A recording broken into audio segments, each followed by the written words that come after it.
Ahí está el apunte que copié para todos, para que todos lo tengan y podamos seguir esta reflexión, ¿no es cierto?, que es importante. Hemos estado en una vigilia y en una vigilia es importante la oración. El pueblo de Dios se reúne para orar, para alabar al Señor, pero principalmente para orar, para estar en la presencia del Señor y pedir a Dios la dirección de la vida nuestra personalmente y la vida de la iglesia. Pero hay cosas que debemos preguntarnos para responderlas y responderlas bíblicamente, ¿no es cierto? Porque si hay algo que caracteriza a nuestra iglesia es que nuestra iglesia se preocupa de que cada enseñanza, cada predicación sea una enseñanza que esté basada en la palabra del Señor. Así que vamos a leer 1 de Juan, capítulo 5, versículo 7, que dice: porque 3 son los que dan testimonio en el cielo: el Padre, el Verbo y el Espíritu Santo. Y estos 3 son uno. Amén. Oremos. Padre Celestial, gracias te damos por estos momentos que tú nos has dado, en los cuales junto a nuestros hermanos hemos podido estar en tu presencia, Señor, para fortalecernos. A veces tanta necesidad, Señor, tenemos, cada uno, tú conoces la conciencia y el corazón de todos nosotros, y tú sabes perfectamente, Señor, que tenemos mucha necesidad, Señor, de ti. Estoy seguro, Señor, que al finalizar esta vigilia lo haremos fortalecidos, Señor, con nuevas fuerzas. Y nuestra iglesia también será bendecida, Señor, por este momento que hemos apartado para poder orar juntos. Te rogamos que seas en medio nuestro, Señor, en este momento. En el nombre de Jesús te lo pedimos. Amén. Amén. Bien. Bueno, como ustedes saben y como siempre lo estamos repitiendo, creemos en un Dios trino. Creemos que Dios, tal y cual como lo enseñan las Escrituras, es un Dios trino, como dice acá: Dios Padre, Hijo y Espíritu Santo. 3 personas, pero un solo Dios. El misterio de la Trinidad, que no podemos pretender comprenderlo en toda su dimensión, porque si lo comprendiésemos, tal vez, ¿no es cierto?, Dios no sería el Dios infinito que es, y eso lo hace más maravilloso todavía, que no podamos entender toda la magnitud de la grandeza de nuestro Dios. Entendiendo esto, que Dios es trino y uno solo al mismo tiempo, debemos aclarar los siguientes puntos. Ya los dividí en 3 puntos acá. Primero, ¿a quién debemos orar? Debemos saber, en primer lugar, que nuestras oraciones siempre debemos elevarlas a Dios nuestro Padre. Jesús mismo enseñó a sus discípulos la manera en que estos debían orar. Y me parece curioso, y debería parecernos curioso también nosotros, que los discípulos le preguntaran al Señor y le dijeran: Señor, enséñanos a orar. Como hombres, ¿no es cierto?, que fueron criados conociendo la Escritura, sabiendo de Dios único, le pidieran a Jesús que les enseñara a orar. Es necesario saber orar. Hay que saber orar. La gente que no tiene a Cristo en su corazón no sabe orar. El mundo reza, repite palabras, pero mucha gente no sabe cómo orar. A veces nosotros tampoco sabemos cómo orar, siendo hijos de Dios. Y por eso que es importante entender, primero, que no oramos al Espíritu Santo, no oramos a Cristo, oramos a Dios, el Padre, el Creador. Así lo enseñó el mismo Señor Jesucristo. Y esto es un error muy común dentro del pueblo evangélico. ¿Ya? Yo he escuchado muchas predicaciones, principalmente del lado carismático, pentecostal, ¿no es cierto? Y que los hermanos oran mucho al Espíritu Santo. Había una profetisa, ¿no es cierto?, que vivió en el siglo pasado, que fue muy popular y que fue el punto de partida para muchas falsas doctrinas del siglo XX y siglo XXI, llamada Kathryn Kuhlman. y ella tenía la costumbre de orar al Espíritu Santo, ¿ya? Y orar al Espíritu Santo es un error doctrinal, ¿no? Es un error que no debemos cometer nosotros como hijos de Dios. No oramos a Cristo tampoco, a nuestro Salvador. Cuando oramos, como lo dijo nuestro Señor Jesucristo, dice en Mateo capítulo 6:6, mas tú cuando oras, entra en tu cámara y cerrada tu puerta, ora a tu Padre que está en secreto. Jesús mismo habló, ¿cierto? Debemos orar al Padre. Esa es nuestra oración.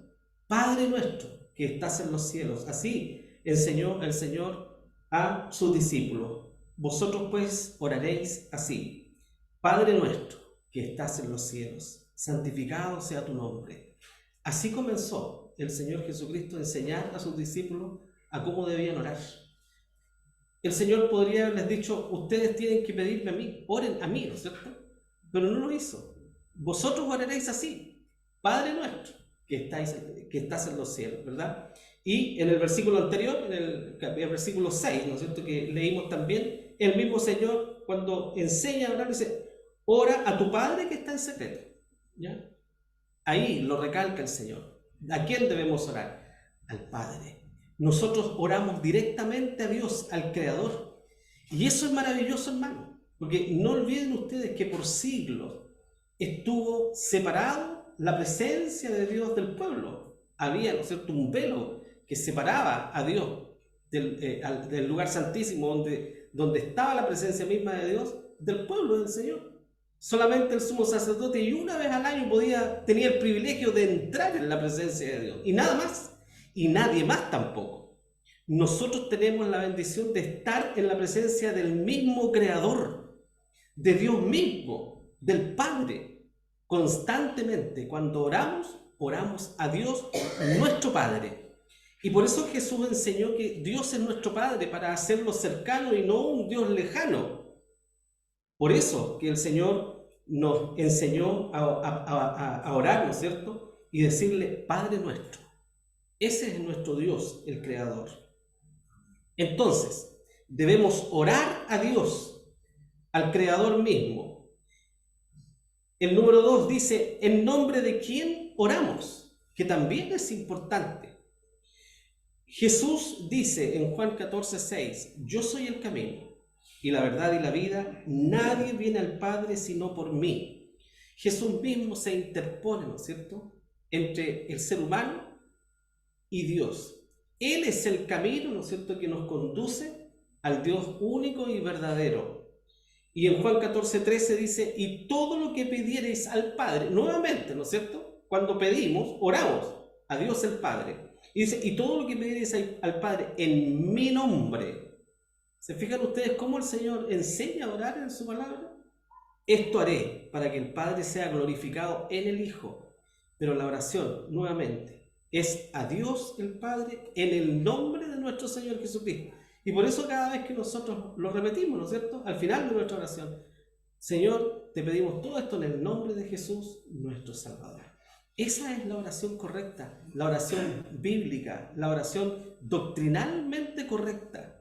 No nos equivoquemos nosotros, ¿verdad? ¿Por qué? Porque si debemos entender cuál es la labor del Espíritu Santo en la vida del creyente.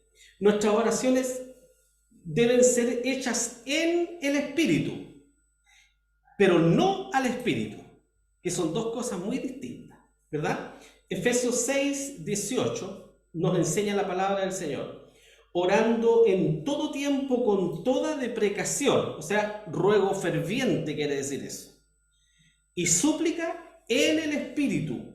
Aquí la palabra Espíritu se refiere al Espíritu Santo, por eso está con mayúscula. Y velando en ella con toda instancia y suplicación por todos los santos. ¿Cuál es lo pertinente? Orando en todo tiempo con toda deprecación y súplica en el Espíritu. Aquí hay una característica, ¿no es cierto?, y una labor del Espíritu Santo que es importantísima para el creyente. La labor del Espíritu Santo, entonces, en la oración es interceder por nosotros. Y eso el apóstol Pablo lo aclara en Romanos capítulo 8, 26 y 27, cuando dice, y asimismo también el Espíritu Santo ayuda a nuestras flaquezas, porque ¿qué hemos de pedir como conviene? No lo sabemos. sino que el mismo Espíritu Santo, ¿cierto? Eso está con mayúscula, pide por nosotros con gemidos indecibles. Mas el que escudriña los corazones sabe cuál es el intento del Espíritu, porque conforme a la voluntad de Dios demanda por los santos. O sea, conforme a la voluntad de Dios, el Espíritu Santo, ¿no es cierto?, eleva nuestras oraciones al Señor. Esa es la labor del Espíritu Santo en la vida del creyente. Una de las labores, elevar nuestra oración a Dios, ¿verdad? Entonces, no olvidemos, hay labores distintas. Dios es el creador y el preservador de todo lo que ha hecho. Nuestro Señor Jesucristo, el Hijo, es el Redentor, el Salvador. Y el Espíritu Santo es el santificador, quien nos guía a toda verdad por lo demás, quien nos ilumina para que podamos entender nosotros las Escrituras. De otro modo no podríamos entender nosotros la palabra del Señor. Entonces, para finalizar, como conclusión, nuestras oraciones deben ser hechas en fe y completa sumisión a la voluntad de Dios. El Espíritu Santo nos ayudará a que estas oraciones sean fervientes y sentidas. Si no fuera así, hermanos, nuestras oraciones serían oraciones mecánicas, oraciones vacías, huecas, oraciones que quedarían aquí en el ambiente y no llegarían a la presencia del Señor. El Espíritu Santo mismo es quien eleva nuestra plegaria a la presencia de Dios. Nuestro Señor Jesucristo abogará siempre por nosotros ante el Padre. Por lo que cada vez que nos presentamos en oración ante Dios, es la figura del Salvador la que Él ve. Cada vez que nosotros oramos, estamos en la presencia de Dios. Imagínense ustedes. ¿Ustedes se imaginan eso cuando oran? Que están en la presencia de Dios, del Creador, en la presencia misma de Dios. Y Dios es santo, santo, santo, como dicen los ángeles, ¿no es cierto? Toda la tierra está llena de tu gloria. Bueno, la presencia del Señor es algo tremendamente terrible y grande. ¿Y por qué no caemos muertos cuando estamos en la presencia del Señor? Porque nuestro Salvador Jesucristo, ¿verdad?, es quien aboga por nosotros. Y Dios, cuando escucha la oración de estos pequeños que somos sus hijos, entonces no ve a cada uno de nosotros, sino que ve a Cristo mismo, que aboga por nosotros. Por lo cual, cada cristiano debe dirigir siempre sus oraciones a Dios, el Padre, en el nombre de nuestro Señor Jesucristo. Yo quise traer esto porque últimamente he escuchado varias oraciones, ¿no es cierto? A veces reviso algunas predicaciones por allí y por allá, y he escuchado en varias oportunidades a algunos predicadores que oran al Espíritu Santo o que oran a Cristo, y se transforma en una confusión la oración. Porque están orando a Dios, pero de repente conversan con Cristo y después con Dios y terminan con el Espíritu Santo. Debe ser ordenado lo que nosotros hacemos siempre. Eso es lo que Dios nos enseña en su palabra, ¿verdad? Entonces, hermanos, nuestras oraciones son a Dios el Padre, siempre. Y lo hacemos en el nombre de Jesús, ¿ya? Entonces, insisto en esto, orar al Espíritu Santo es un error doctrinal. No podemos cometerlo nosotros, y menos ahora que sabemos, ¿no es cierto? No oramos al Espíritu Santo, no oramos a Cristo, oramos a Dios, en el nombre de nuestro Señor y Salvador Jesucristo. Esa es la oración bíblica, la oración correcta, y como debe ser, ¿no es cierto?, en un hijo del Señor. Eso era lo que quería compartir con ustedes nada más. Eran 15 minutos, así que espero que podamos aprender, ¿no es cierto?, esto que es tan importante para nuestra vida espiritual, considerando que nuestro Señor Jesucristo se dio el tiempo de enseñar a sus discípulos a orar correctamente, ¿verdad? Y no una. O sea, en una oportunidad se detuvo especialmente a enseñarles a orar cuando entregó el Padre Nuestro. Pero en varias oportunidades, como hemos visto en la palabra del Señor, la Biblia nos enfatiza que la oración es hecha a Dios, el Padre, ¿verdad? Esa es la oración bíblicamente correcta. ¿Ya? Bien, que el Señor les bendiga, hermano.